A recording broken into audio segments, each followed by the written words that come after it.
जय जय जय जय जय भीम, जय भीम जय भीम, जय जय जय जय जय भीम, जय भीम जय भीम। हे भीमराव अंबेडकर ने रचा दिया इतिहास।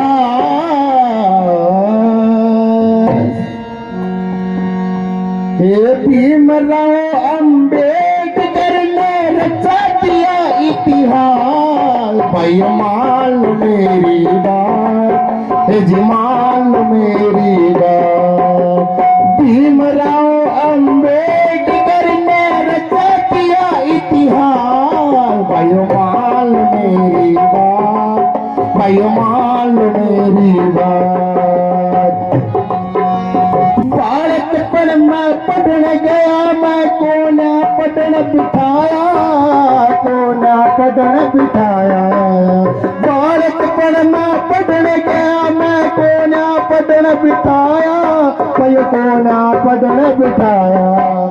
क्या सुन कहता पढ़ने गया, मैं सबका पाछ बिठाया, भाई पाछा सबका बिठाया।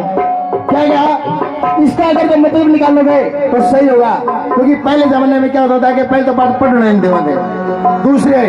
दूसरी बात थी, अक्सर तो पीछे बिठा दिया, अगर बैठा रहे हर किसी ने बोलना नहीं।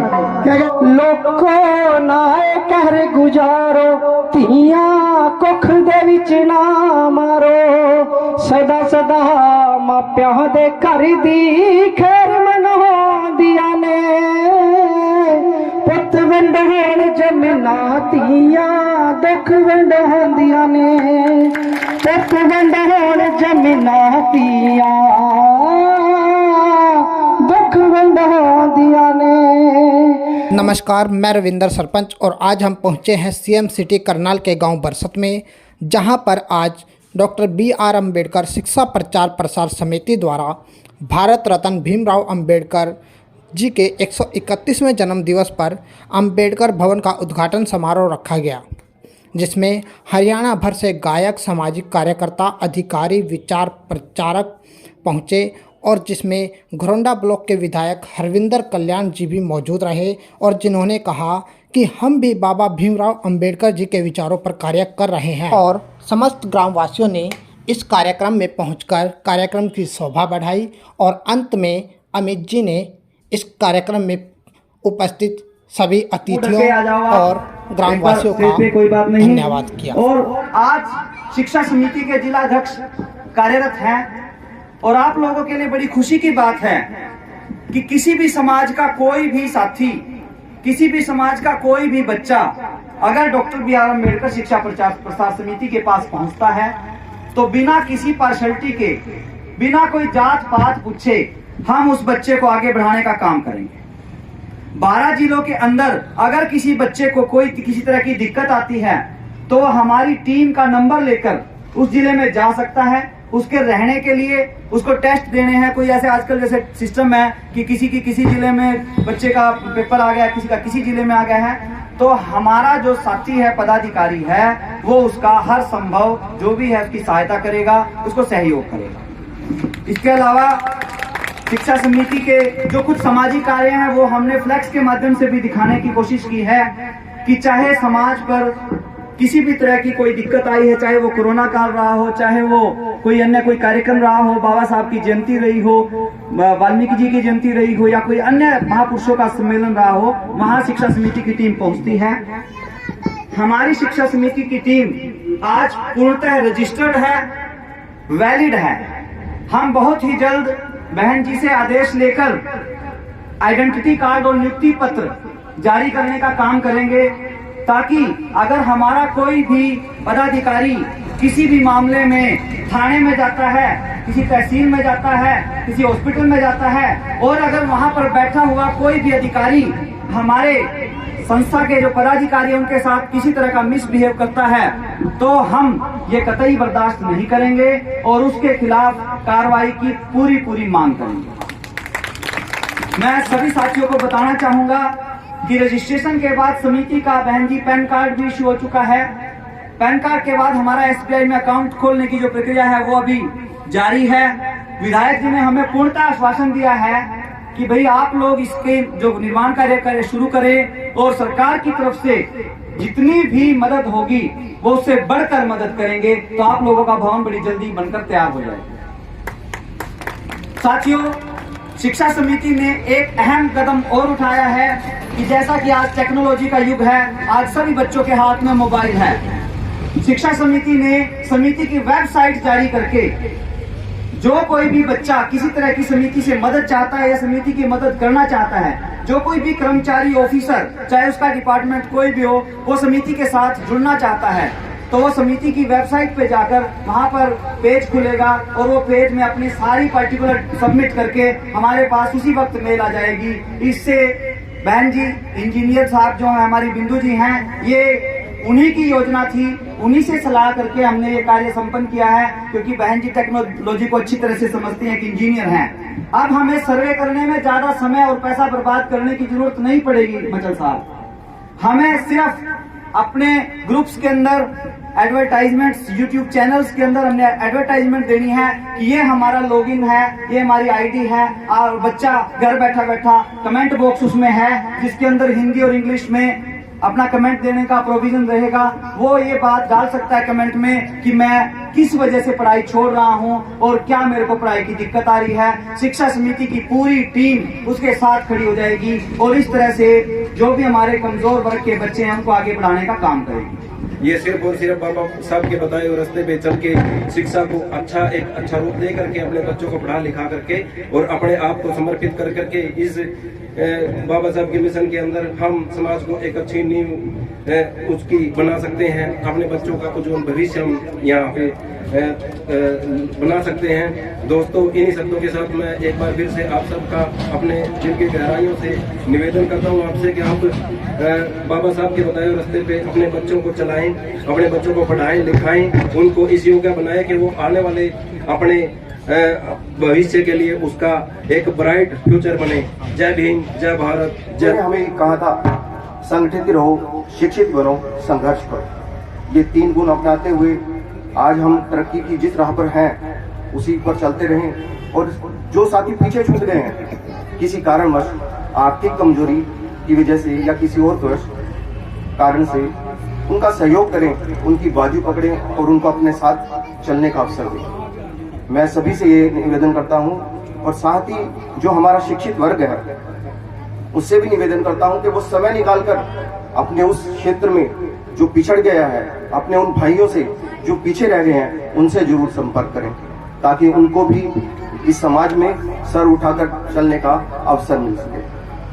साथ ही साथियों, बाबा साहब के बारे में तो ना जाने कितनी किताबें लिखी हैं, कितने संघर्ष से उन्होंने जीवन बिताया, इससे आप सभी परिचित हैं। मैं तो सिर्फ उनके जीवन से प्रेरणा लेते हुए आप सभी से ये निवेदन करूंगा कि उनके जीवन में जो उन्होंने कठिन तपस्या हमारे लिए की है उसको आप लोग शिक्षित होकर, संगठित होकर, कामयाब होकर सफल बनाएं। जय हिंद। ये जो शिक्षा प्रचार प्रसार समिति है,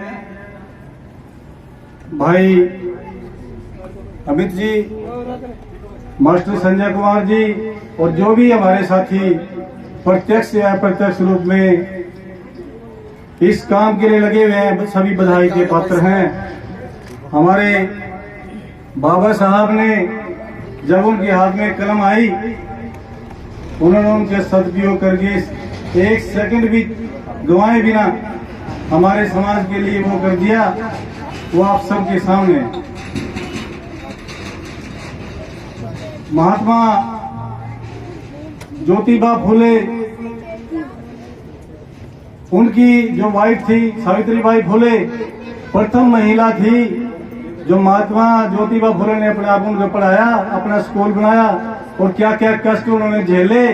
और जब हमारे बाबा साहब उनको उन कलम की ताकत मिली और हमारे जो बुजुर्ग थे उन्होंने देखा भाई कितनी उन्होंने लड़ाई लड़ी हमारे लिए, उन्होंने उनको अपना गुरु माना और उसके बाद उस कलम की ताकत को उतार दिया।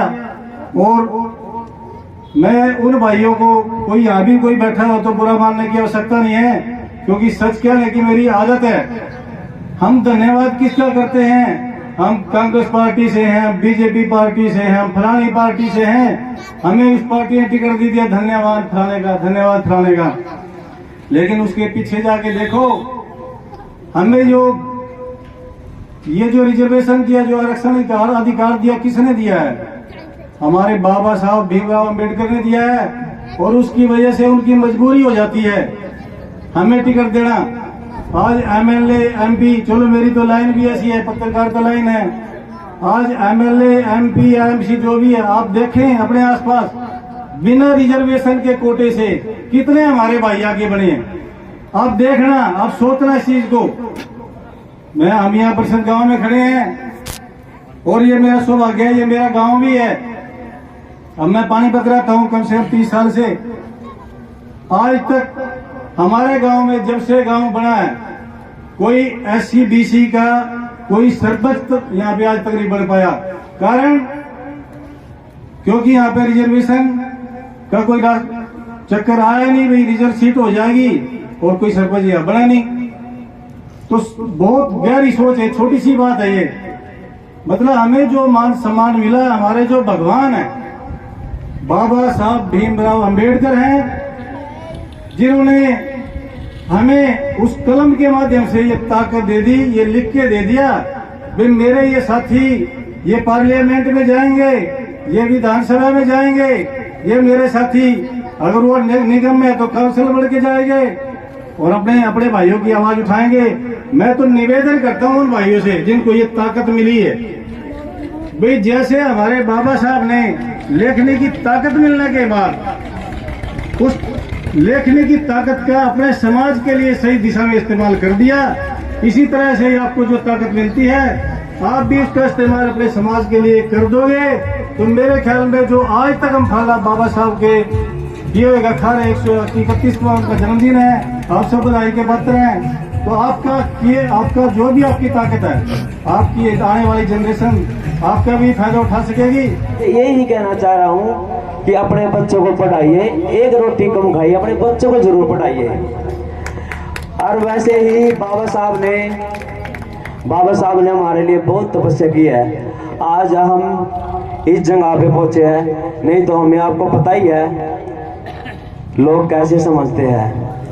लेकिन मैं तो यही कहना चाह रहा हूँ अपने बच्चों का हमेशा ध्यान रखें और अपने बच्चों को भी पढ़ाएं। बाबा साहब ने हमारे लिए बहुत कुछ कराया है, लेकिन आज हम कुछ नहीं कर सकते, बाबा साहब की बराबरी में हम कुछ नहीं कर सकते।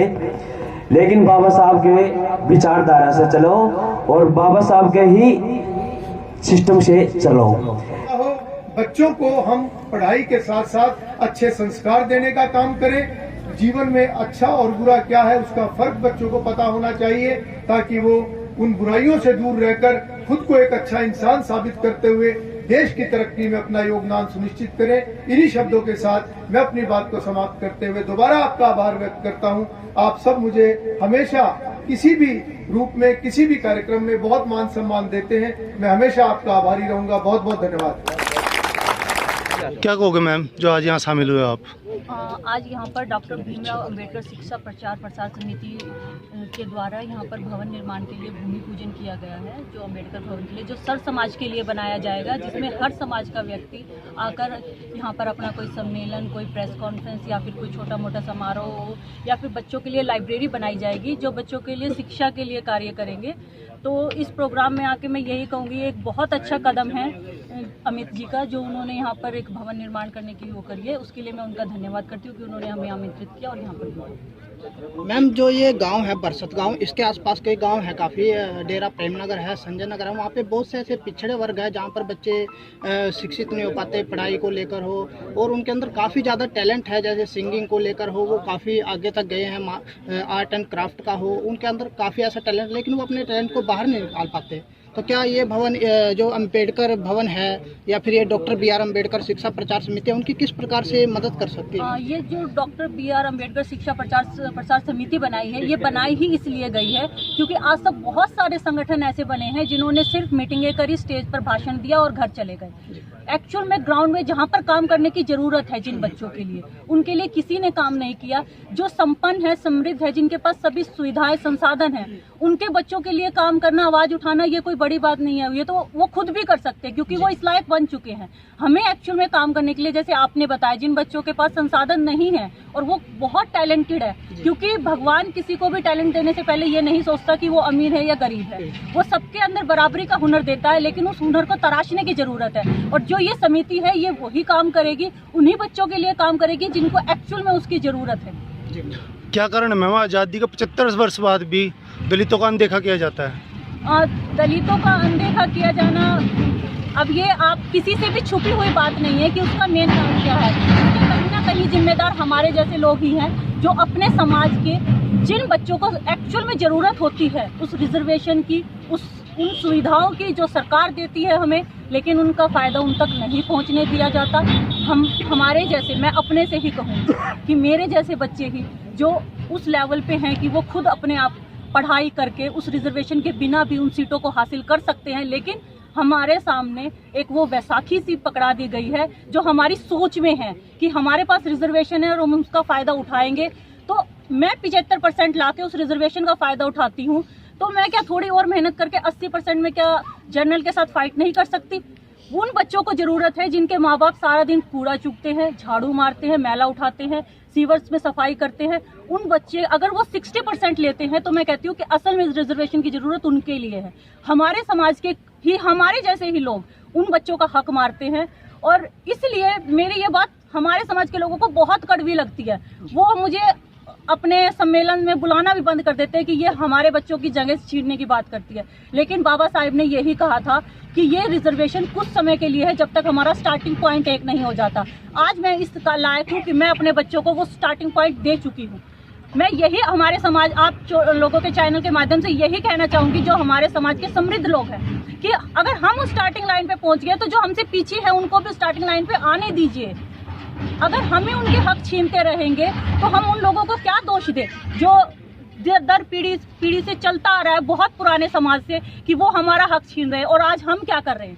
हम भी हमारे समाज के उन्हीं बच्चों का, जो जिनके पास संसाधन नहीं है, जिन्हें अपने हकों का भी नहीं पता, उनका हक छीनने में लगे हुए हैं। तो प्लीज़ ऐसा मत कीजिए। अगर मेरी बात किसी को बुरी लगे तो मैं बेशक इस बात के लिए क्षमा नहीं मांगूंगी कि मैंने कुछ गलत बोला, क्योंकि मेरी बात कड़वी जरूर लग सकती है लेकिन गलत नहीं है। ये बिल्कुल सही बात है कि हमारे बच्चे हमारे दी हुई सुविधाओं का फ़ायदा उठाकर अगर 75 ला सकते हैं तो वो 95 भी ला सकते हैं। ज़रूरत उन बच्चों को हो, उन तक उस ज़रूरत को पहुंचने दीजिए, उन सुविधाओं को पहुंचने दीजिए। जो शिक्षा आज महंगी होती जा रही है मैम, उस पर क्या कहोगे? कैसे बच्चा कर पाएगा अपना?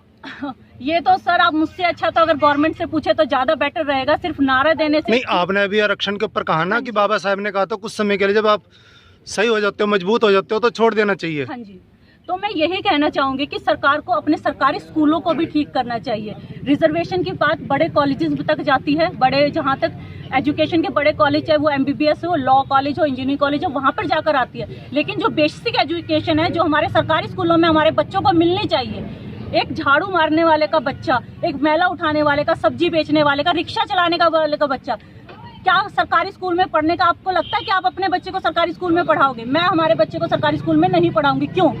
क्योंकि ऐसे नहीं कि मेरे पास पैसे हैं तो मैं उसे खराब करना चाहूंगी। पैसा किसी के पास भी कितना हो, कुएं में गिरने के लिए किसी के पास नहीं होता।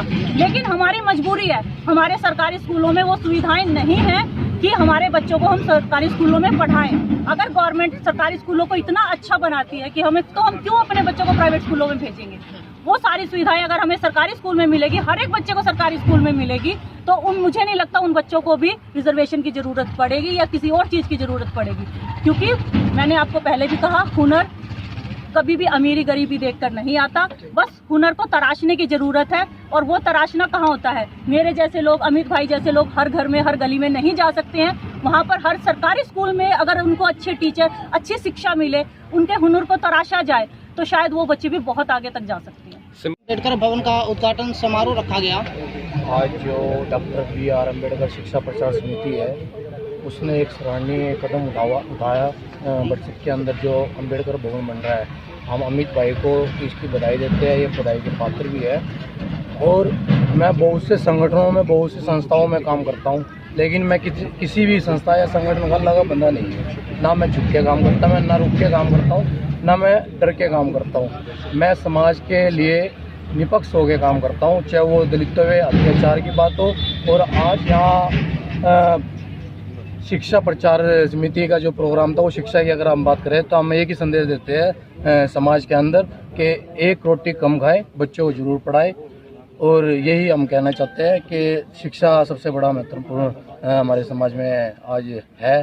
और दोबारा से मैं अंबेडकर साहब की जयंती पे आप सभी शहरवासियों को या प्रदेशवासियों को हार्दिक बधाई देना चाहता हूँ। भाई ने हमारे सारी प्लानिंग आपको पहले ही बता दी है। अगर नहीं पता हो तो जैसे उन्होंने कहा है कि ये जो समिति है ये सिर्फ दलितों के लिए काम नहीं करेगी, हर एक उस बच्चे के लिए, चाहे वो किसी भी वर्ग से, किसी भी समाज से आता हो, जिसको जरूरत हो, चाहे वो कहीं टेस्ट देने जा रहा हो, चाहे उसे अपने किताबों के लिए कुछ चाहिए हो, फंडिंग चाहिए हो, या कोई भी मतलब XYZ उन्हें कोई भी सुविधा चाहिए कि हम यहाँ पर कमजोर पड़ रहे हैं इसलिए हम आगे नहीं बढ़ पा रहे हैं, तो उनको वो सारी सुविधा मुहैया कराई जाएगी, वेबसाइट के थ्रू भी कराई जाएगी। और हमारे हर एक डिस्ट्रिक्ट में टीम है, उनके थ्रू भी हमारे नंबर सबके पास है, ऐसा नहीं है, और हमारे सबके पर्सनल नंबर सबके पास है। हम उनसे खुद कांटेक्ट करेंगे और नेताओं वाला काम तो बिल्कुल भी नहीं करेंगे, क्योंकि नेता हम लोग नहीं है, ना भाषण देने के लिए है। सिर्फ मैं बार बार यही बात कहती हूँ कि ये समिति सिर्फ स्टेज लगा के भाषण देने का काम बिल्कुल नहीं करेगी, ग्राउंड पे आकर काम करेगी। इस समिति से हमारा जुड़ने का मकसद ही यही है, क्योंकि इस